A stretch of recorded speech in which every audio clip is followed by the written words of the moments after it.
Então, gente, a gente continua aqui nessa videoaula, né? Aqui é a segunda parte dessa videoaula.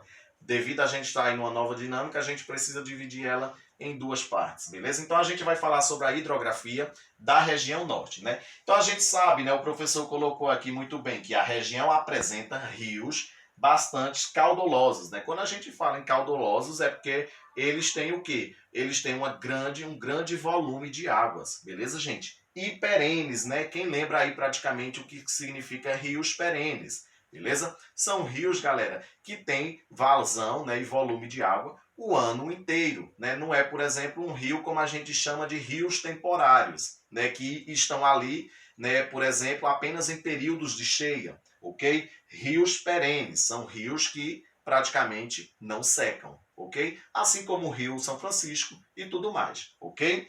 Então, ó, a gente tem aí a principal, que é a principal bacia hidrográfica dessa região é a bacia amazônica. Como eu entreguei na primeira parte dessa videoaula, a gente tem aí a maior bacia hidrográfica do mundo, né, tendo a bacia do Rio Amazônica, né, composta pelo Rio Amazonas, né, que é um dos principais rios do planeta, ok? E essa região a gente conhece muito bem por ser uma região bastante rica em umidade, né? Ou seja, aqui, por exemplo, apresentam grandes florestas, aqui, por exemplo, apresenta grandes rios caudalosos e volumosos, né? Então a gente tem aí uma grande massa de umidade existente nessa região, que nos faz questionar aquela velha pergunta, né? Ou seja, de que se há florestas porque chove bastante na região, ou chove bastante na região porque há floresta, ok? Então fica essa dúvida aí para vocês, ok? Então, as práticas econômicas, né? As práticas econômicas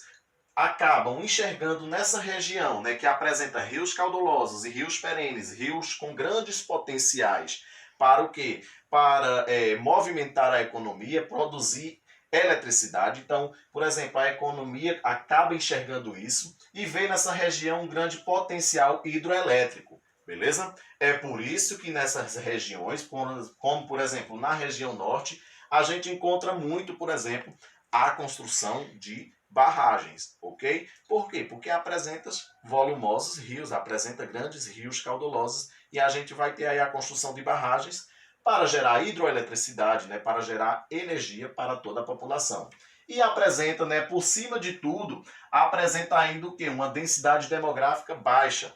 Ainda é a região menos populosa, né, menos povoada do nosso Brasil, beleza?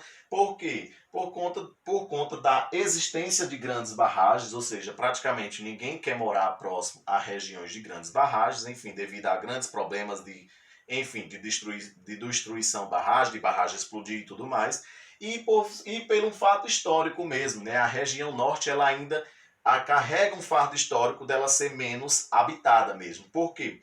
As principais populações e as grandes concentrações populacionais acabam se localizando principalmente aonde? Nas regiões sul e sudeste. E boa parte do norte do nosso país ainda é pouco povoada, beleza? Galera, então fica aí essa videoaula de hoje bacana pra gente.